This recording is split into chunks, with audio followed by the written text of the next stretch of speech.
Panama, a country you think about so little you don't realise that's not Panama, that's the outline of a Scotty dog. This is Panama. Panama caught the world's attention this week in a big way.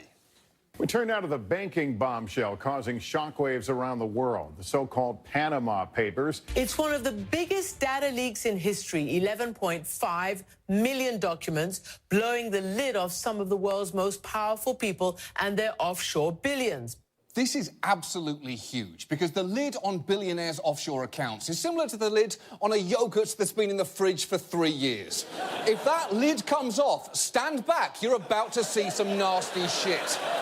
So the Panama Papers are internal documents from a law firm called Mossack Fonseca, which specialised in creating offshore accounts. And given the sheer volume of information here, this story is going to take months to unfold. But it's already inflicting casualties. For instance, the documents linked Iceland's Prime Minister, Sigmundur David Gunnlaugsson, to a shell company called Wintris, which held millions of dollars. And watch his body language as a TV reporter brings it up for the very first time.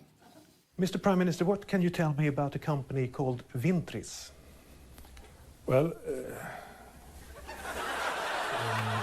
it's a company, if I recall correctly, which is associated with one of the companies that I was on a board of, and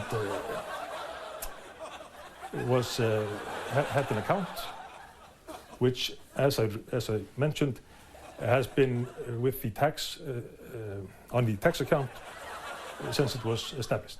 Holy shit!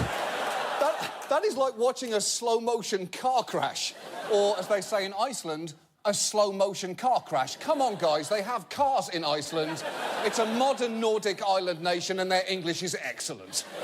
But Iceland has only just recovered from a huge economic downturn, so its citizens were understandably upset. In Reykjavik, they've been throwing eggs and bananas at their parliament building. They're throwing things at the parliament. Yes. Can you believe it? I think they have not thrown enough. Wow. Eggs and bananas. They're either angry at the Prime Minister or encouraging him to get on a paleo diet. And yes, I know that there's some controversy in the paleo community about whether or not bananas are paleo, but if you are infuriated by that joke, please know you're a terrible person. You're just terrible. And the point is, just days after those protests, the Prime Minister stepped down and was replaced by the Fisheries Minister.